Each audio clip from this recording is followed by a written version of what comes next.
Selamat pagi, bertemu lagi dengan Ibu Ida di sini. Bagaimana kabar kalian hari ini?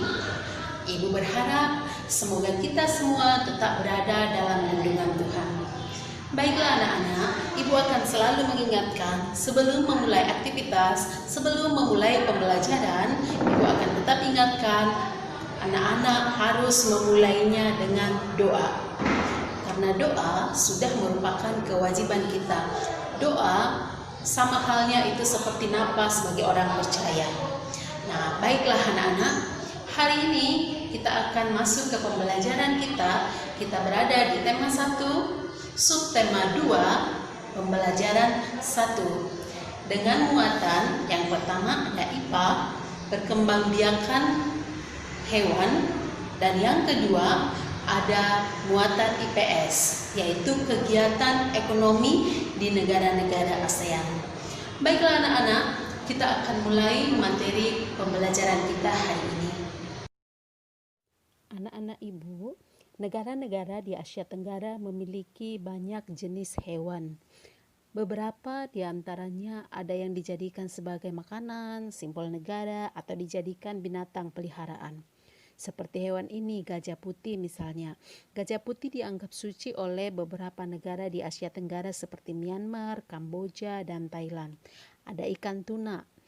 Ikan tuna adalah salah satu ikan yang paling banyak dicari negara lain seperti Jepang, Amerika Serikat, dan Uni Eropa.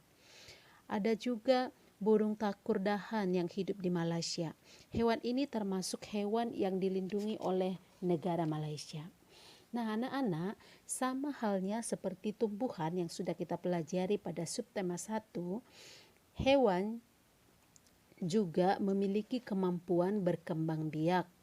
Tujuannya adalah untuk melestarikan jenisnya supaya tidak punah.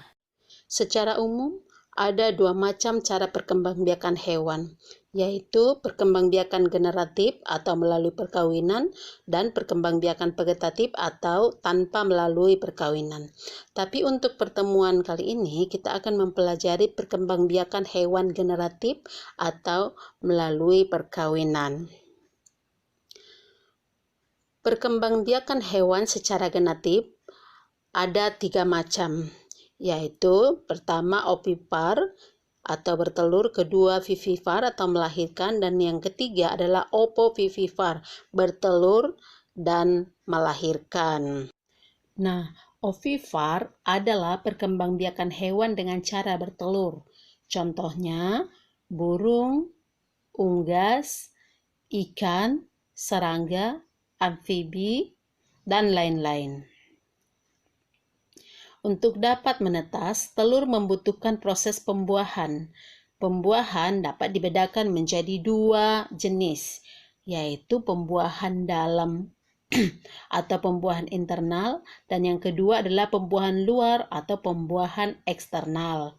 Pembuahan dalam terjadi di dalam tubuh hewan betina, misalnya pada burung, unggas, atau serangga.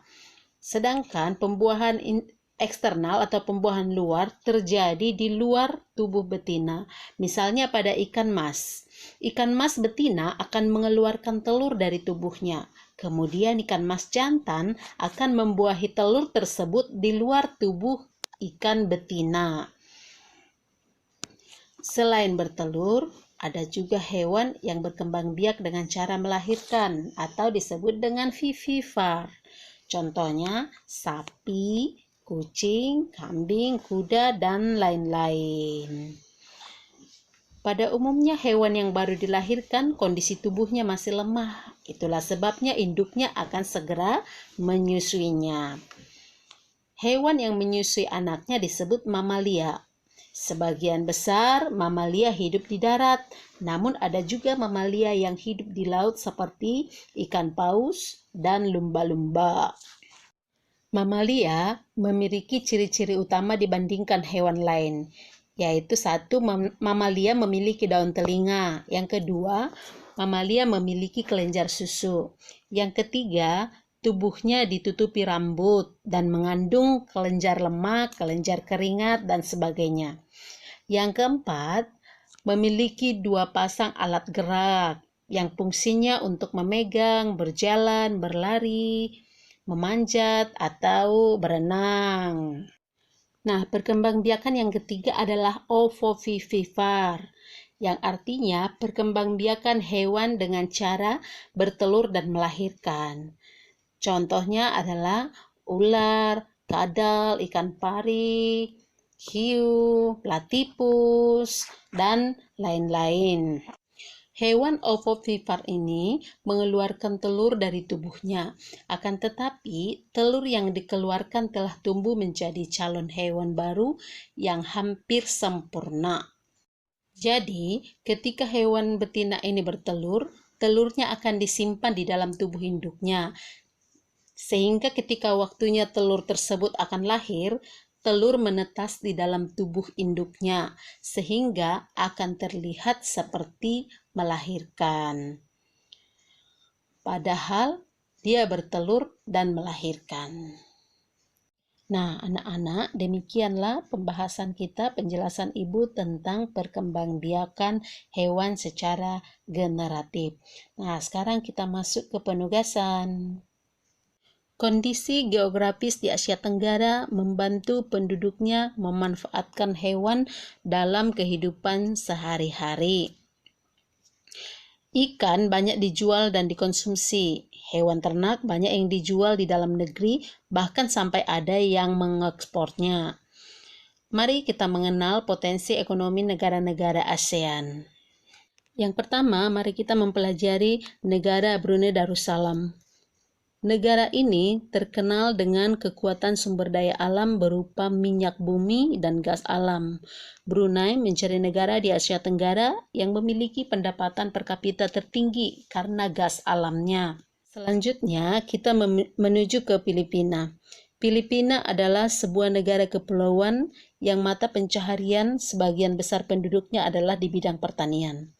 Filipina berhasil menjadi salah satu negara di dunia yang dapat membangun dan mengembangkan pertaniannya dengan baik. Beberapa produk unggulan hasil pertaniannya diekspor ke berbagai negara, seperti nanas, padi, kelapa, dan gula. Hasil pertanian ini juga menunjang perkembangan ekonomi di negara ini. Sekarang kita mau ke negara kita, negara Indonesia. Sebagai negara kepulauan terbesar di kawasan ini, Indonesia memiliki ragam sumber daya alam yang sangat kaya. Banyak hal yang dapat dikembangkan untuk memperkuat perkembangan ekonomi Indonesia. Saat ini, Indonesia mengekspor minyak dan gas bumi, tekstil, dan produk-produk dari kayu. Pertambangan menjadi salah satu pintu masuk para pengusaha mancanegara ke Indonesia.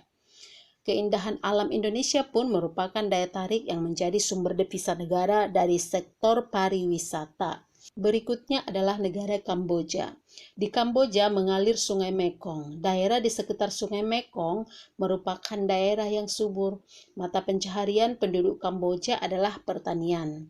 Hasil pertanian Kamboja yang besar adalah padi dan karet. Kemudian kita lihat negara Laos. Laos bertetangga dengan Kamboja. Negara ini dilewati oleh aliran Sungai Mekong. Sama seperti di Kamboja, kegiatan pertanian banyak dilakukan di sepanjang aliran sungai ini. Sebagian besar hasil pertanian dinikmati oleh masyarakat Laos. Kemudian negara Malaysia. Kegiatan ekonomi utama penduduk Malaysia adalah di bidang pertanian, pertambangan, dan perindustrian. Perdagangan internasional merupakan salah satu kegiatan ekonomi Malaysia yang mengalami pertumbuhan tercepat. Peralatan elektronik, minyak, dan gas bumi diekspor ke negara lain. Produk dari kayu, minyak sawit, karet, tekstil, sepatu, dan bahan-bahan kimia diperdagangkan di dunia internasional. Kemudian negara Myanmar. Di negara Myanmar, mata pencaharian utama penduduk Myanmar adalah pertanian, perkebunan, dan pertambangan. Padi merupakan hasil utama dari pertanian di sana. Myanmar merupakan salah satu negara penghasil padi terbesar di Asia Tenggara. Sekarang kita melihat negara Singapura.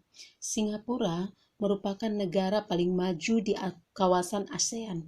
Letak Singapura sangat strategis. Saat ini Singapura menjadi negara transit teramai di Asia. Berikutnya adalah negara Thailand. Thailand sering disebut sebagai lumbung padi di Asia Tenggara. Padi memang merupakan hasil pertanian terbesar di negara ini. Selain itu, perkebunan, kehutanan, pertambangan, dan industri juga merupakan kegiatan ekonomi penduduk Thailand. Saat ini, penghasilan utama Thailand adalah sektor pariwisata. Keunikan bangunan budaya di Thailand menjadi daya tarik tersendiri bagi para wisatawan mancanegara. Yang terakhir, kita pergi ke Vietnam. Setelah pulih dari Perang Vietnam, negara ini mulai berkembang di berbagai sektor perekonomiannya. Pariwisata dan turisme mendukung perkembangan ekonomi. Bidang pendukung lainnya seperti usaha, jasa di bidang perhotelan, restoran, serta transportasi untuk turut berkembang pesat. Nah, itu tadi keadaan ekonomi di negara-negara anggota ASEAN. Ekonomi masing-masing negara anggota ASEAN diharapkan dapat bergerak lebih cepat. Hal ini dimungkinkan melalui berbagai kerjasama yang positif antara negara dalam wadah organisasi ASEAN. Nah, sekarang kita masuk ke penugasan yang kedua. Nah, anak-anak, demikianlah pembelajaran kita hari ini. Semoga apa yang sudah Ibu jelaskan, apa yang sudah Ibu sampaikan, kalian bisa mengerti dan bermanfaat bagi kalian. Semangat belajar, tetap jaga kesehatan, dan sampai ketemu pada pembelajaran berikutnya. Tuhan memberkati.